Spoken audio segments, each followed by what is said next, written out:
Adaobi sat by the window, her thoughts wandering, as her 6-month-old baby cried nearby.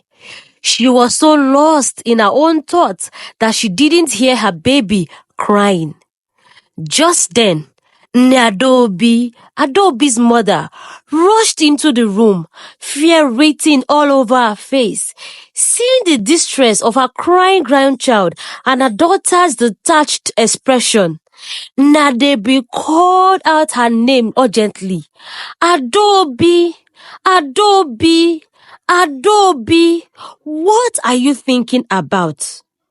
Adaobi's mother seemed to barely register as Adaobi remained distant and lost in her thoughts.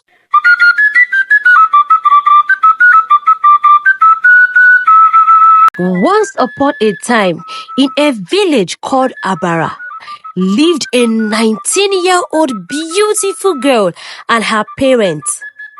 Her parents so adored her that they doted on her, fulfilling every need and desire she had. Her father, Adaobi, often gifted her with beautiful jewelries, while her mother provided Adaobi with the finest clothes. Adaobi was extremely protective of his daughter, always following her wherever she went to ensure she wasn't led astray by any young men. Despite Adaobi's father's watchful eye, Adaobi had already fallen in love with Ike, a young man she was secretly dating. Their love bloomed in secrecy until one fateful day when Adaobi caught Adaobi and Ike together. Furious, Adaobi threatened to deal with Ike if he ever saw him with his daughter again. But Adaobi's heart overruled her father's warning, and she continued to visit Ike, even spending time with him at his hut. It wasn't long, Adaobi fell ill, experiencing constant bouts of vomiting. Soon after, Adaobi discovered she was pregnant. The revelation brought a whirlwind of emotions, shock, fear, and uncertainty. The very next day, Adaobi went to meet Ike to share the news. When she told him she was pregnant, his reaction was not what she had hoped for. Instead of support, Ike vehemently denied the pregnancy. Adaobi fell to her knees, pleading with him, reminding him of the love he had professed for her. But Ike pushed her out of his house, slamming the door to his hut and leaving her heartbroken. With a heavy heart, Adaobi walked home, crying. When she arrived, her mother immediately rushed to comfort her, while her father watched with concern. Adaobi knelt down before her parents, her fear obvious to them. Adaobi asked her, "My daughter, what is wrong?" And after some hesitation, Adaobi confessed her pregnancy. Her parents were shocked by the news, and Adaobi, consumed by anger, demanded to know the identity of the child's father. Adaobi was hesitant again, but under the threat of violence from her father, she finally revealed Ike's name. Adaobi was in so much rage that he stormed out of his house, running towards Ike's home. When he saw Ike and his friend, he began to threaten them that Ike and his friend had no option but to run for their dear life. 3 days later, Adaobi, her parents, and Ike were gathered in the community's leader's house. Ichie Maduka, the community leader, asked Adaobi who the father of her child was, and she confirmed that it was Ike. Though Ike hesitated, Adaobi's stern demand led him to grudgingly admit his paternity. Ichie Maduka tried to mediate the situation, and after calming Adaobi, he instructed that Ike paid Adaobi's dowry within 7 days to avoid further conflict. In the following month, Adaobi moved in with Ike, but her life was far from the happy future she had imagined. Ike's true colors showed quickly as he mistreated Adaobi, blaming her for his misfortunes and even resorting to violence.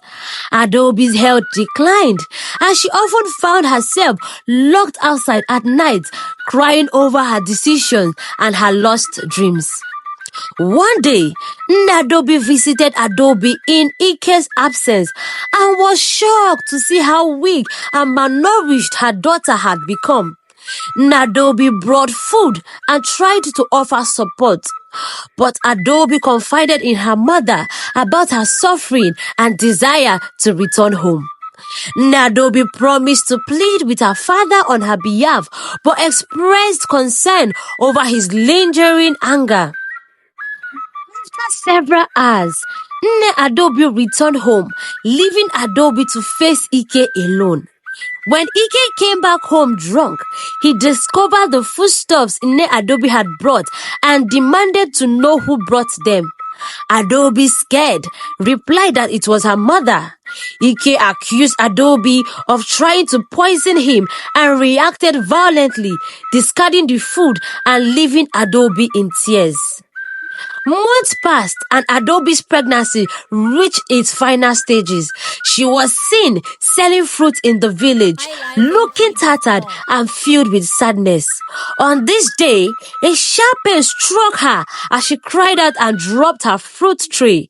Two young boys rushed to her aid immediately and helped her to the community midwife's house. One of the boys hurried quickly to Adaobi's parents' house to alert them. But Adaobi and Adaobi rushed to the midwife's house, arriving just in time to hear of Adaobi's struggle to give birth. Adaobi insisted on being with her daughter during the labor, holding her hand as she fought through labor. After long hours of labor, Adaobi gave birth to a baby girl. The midwife went to inform Pa Adaobi, who rushed inside, filled with excitement. Adaobi looked at her father, fear evident in her eyes, but he offered her a reassuring smile. Adaobi and her newborn child were taken back to her parents' house, as Ike was nowhere to be found. Though relieved to be back home, Adaobi began to struggle with the weight of the responsibilities. Looking at her child brought back painful memories, causing her to withdraw and resist the duties of motherhood. Adaobi had to continuously beg Adaobi to care for her child as Adaobi battled deep feelings of sadness and hopelessness. One day, Adaobi's aunt, Auntie Chioma, visited from the city and was alarmed by Adaobi's condition. Auntie Chioma immediately recognized signs of postpartum depression and alerted Adaobi. Initially surprised that her daughter could be suffering from such a condition, Adaobi listened to Auntie Chioma's advice. Together, they convinced Adaobi's father to allow Auntie Chioma take Adaobi and her child to the city for therapy. Once in the city, Adaobi and her child settled in under the care of Auntie Chioma. Adaobi began seeing a therapist regularly, finding immense relief in sharing her story. She also joined a support group for nursing mothers facing similar challenges, where she found solace in hearing others' experiences and sharing her own. As time went on, Adaobi embraced therapy and self-care, and she started to feel a renewed sense of hope. Auntie Chioma played a crucial role in helping Adaobi recover, providing her with the space and support she needed to heal. Adaobi gradually found joy in the simple moments with her daughter, and their bond grew stronger. After 6 months of continuous improvement, Adaobi returned to the village, radiant and joyful. Her parents were overjoyed to see their daughter and granddaughter thriving.